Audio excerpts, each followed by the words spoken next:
आपको एक ऐसे विद्यालय लेके जाएंगे जहां ना तो टेबल चेयर है, ना ही सर और मैम है, और प्रिंसिपल भी नहीं है, लेकिन वहां फिर भी सीखने सिखाने इतने हैं कि कहने की हद ही नहीं। पर ये कैसे? आओ देखते हैं। टन टन। चलो सारे बच्चे अंदर, चलो चलो चलो चलो अंदर आ जाओ।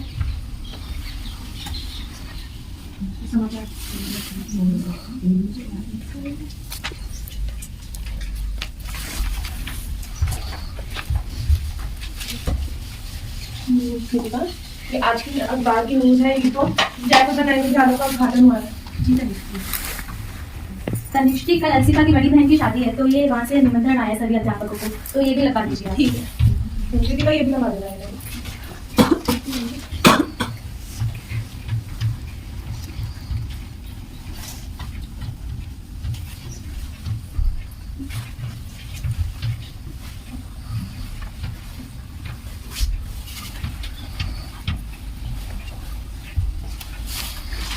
पाठ हो या फिर कोई भी गतिविधि हो, उससे पहले चर्चा बहुत ज़रूरी जो चीज़ थी वो हमें ऑब्जर्व करी। इसीलिए हमने लाइन इंक्लूड करी कि बच्चे जानते हैं कि जल वाले जीव क्या होते हैं, तो उसी के आगे जो चर्चा शुरू हुई और बच्चों ने जो चर्चा करी उससे और सवाल निकल कर आए और चर्चा हुई कि जल परी असली में होती हैं कि नहीं होती। और इसी में मैं ऐड करना चाहूंगी, हीलियम गैस की बात सुनी होगी और जानवर कैसे गायब हो गए, तो ये भी उन बच्चों ने इसी बात से निकाला था, तो ये लाइन भी हमने इसी में ऐड इसलिए करी है।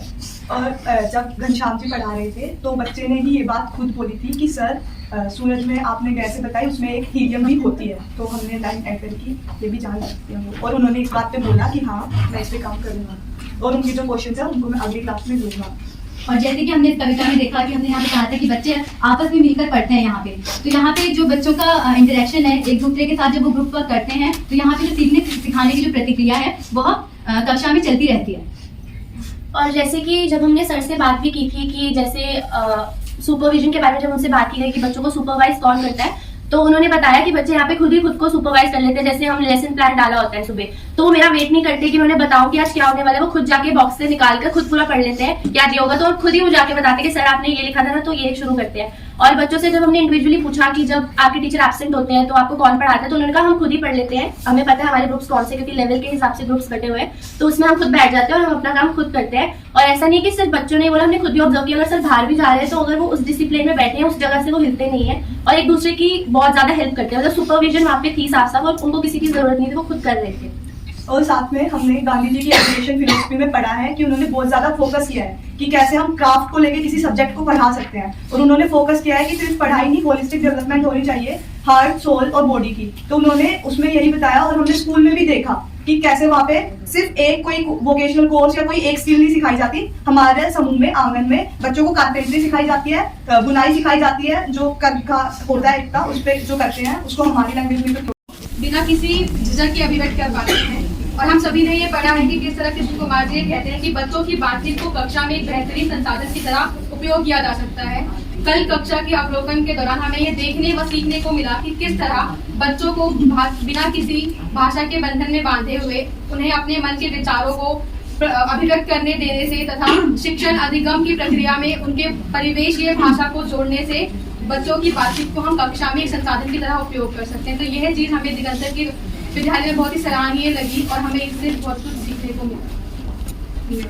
अब हम इसी को आगे ले जाते हुए समुदाय की ओर बढ़ते हैं। अवलोकन में हमने पाया कि दिगंतर और जैसे कि पुराने समय से लेके अभी तक ऐसी बहुत सारी चीजें हैं जिससे दिगंतर जो है वो अभी भी जूझ रहा है, लेकिन फिर भी इतनी परेशानियों में उसने एक वैकल्पिक शिक्षा का मुद्दा ऐसे ग्रामीण जगहों पर उठाया, जिसकी वजह से ये काफी सराहनीय है। सबसे पहली चीज जो हमें पता चली है, जो हमारे अवलोकन में सामने आई, कि एक फंड्स का बहुत बड़ा इशू यहाँ पे निकल के आया था। जैसे कि अगर हम सभी जानते हैं कि किसी भी एजुकेशन इंस्टीट्यूशन को चलाने के लिए फंड्स की जरूरत बहुत ज्यादा होती है और उसकी परेशानी यहाँ पे बहुत ज्यादा देखने को मिलती है। दूसरी चीज हमें पता चला है कि यहाँ पे जमीन विभाजन का काफी परेशानी जो है दिगंतर ने फेस करी है। जैसे कि उनको उनकी जो जमीन थी वो एक JNU जवाहरलाल नेशनल यूनिवर्सिटी को जयपुर नेशनल यूनिवर्सिटी को दे दी गई थी, जिसकी वजह से काफी परेशानियों का सामना भी उन्हें करना पड़ा था। कुछ ऐसी काफी सराहनीय चीजें हैं, जैसे कि उनका समुदाय से उनकी बातचीत है, जैसे वो अपने खेल कूद में से अपनी पढ़ाई को जोड़ के देखते हैं, जिसकी वजह से बच्चों में उनके प्रति एक विचार विमर्श करके साथ में बच्चों का टीचर्स के प्रति एक कनेक्शन बना है, एक उनके साथ एक हम बोल सकते रिश्ता बना है। और वो रिश्ता जो बना है वो हमें कई पैमानों में दिखाई दिया, जिस कि हमने एक एग्जाम्पल भी उदाहरण भी हमने सुना था, हमने समुदाय के लोगों से भी सुना था, और हमने टीचर की उनसे भी सुना था कि एक चाइल्ड मैरिज इस तरीके से जो हर जितने भी शिक्षक होते हैं वो सारे समुदाय के कराए जितने भी आयोजन होते हैं सब में अपनी पूरी भागीदारी दिखाते हैं। पर कभी कभार ऐसा होता है कि जब हम बाल विवाह की बात करते हैं तो वहाँ पर समुदाय के लोगों को समझाने के लिए वह लोग शिक्षक गण होते हैं, पूरा जो दिकांत पूरा संस्था होती है वो जगह पर नहीं जाती है, वो अपने दिगंता का शैक्षणिक अभ्यास एनसीएफ 2005 के उद्देश्यों से मिलता जुलता है, जिसका एक मुख्य उदाहरण प्रायोगिक ज्ञान है। हमने ये जाना कि छात्रों की प्रक्रिया कौशल पर मुख्य तौर पर ध्यान दिया जाता है, जैसे कि हम कल छात्रों के अवलोकन, संचार, वर्गीकरण, पहचान आदि करते देख पाए जब उन्हें प्रकृति की सैर पर ले जाया गया। हमने कक्षा में आंकलन के तरीकों को भी समझने का प्रयास किया, जिसके तहत छात्र मिलकर अवलोकन कर रहे थे, जैसा कि हम कक्षा में शुक्लेख के समय देख पाए। हमने यह भी जाना कि अध्यापक सिखाते समय तो मूल्यांकन करते ही हैं और साथ ही स्कूल की बात रोककर छात्रों की दिनचर्या पर चिंतन करते हैं और उसी की बुनियाद पर अगले दिन की पाठ योजना तैयार करते हैं। सिद्धांतों को सच होते देखने का।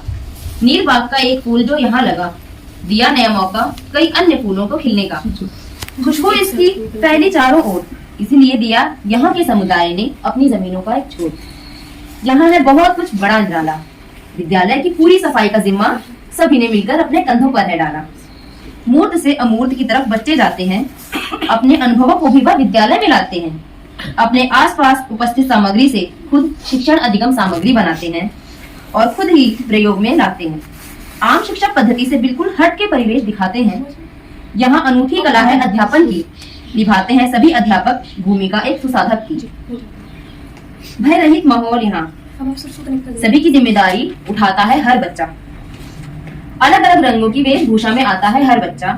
सीखने सिखाने की प्रक्रिया बहुत ही मजेदार है, पर कई दिशाओं से हो रहे इस पर भी वार है। इस विद्यालय के सिद्धांत ही इसका आधार है। कई कठिनाइयों से जूझ रहा है, पर होना इससे पार है, क्योंकि प्रेरणा का स्रोत है दिगंतर और बदले इसने बहुतों के विचार हैं। विद्यालय जहाँ के भाते सबको, दिगंतर नाम हम बतलाते सबको। सुसाधक जो भी पढ़ाते बच्चों को, फिर सीखने और सिखाने की प्रक्रिया में लाते उसको। पहले चर्चा में बैठाते बच्चों को, फिर संज्ञानात्मक द्वंद्व में उलझाते बच्चों को। चर्चा का भाग बनाते बच्चों को, फिर कविता के लय में लाते बच्चों को। गोले में फिर बैठाते बच्चों को, बातचीत से पाठ्य समझाते बच्चों को। शिक्षण सामग्री दिखलाते बच्चों को, फिर अवलोकन करवाते बच्चों को। और इतना ही नहीं, जब प्रयोगशाला ले जाते बच्चों को, फिर ज्ञान का निर्माण करवाते बच्चों को। न केवल समझाते बच्चों को, परंतु स्वयं प्रयास की पद्धति में लाते बच्चों को। यह विद्यालय न केवल बुलाते अब हमको, कुछ करने को प्रेरित कर जाते हमको। अब तो सुसाधक के बताने से पहले बच्चे खुद सीखना चाहते हैं, इसीलिए दिगंतर को वैकल्पिक शिक्षा का केंद्र बताते हैं।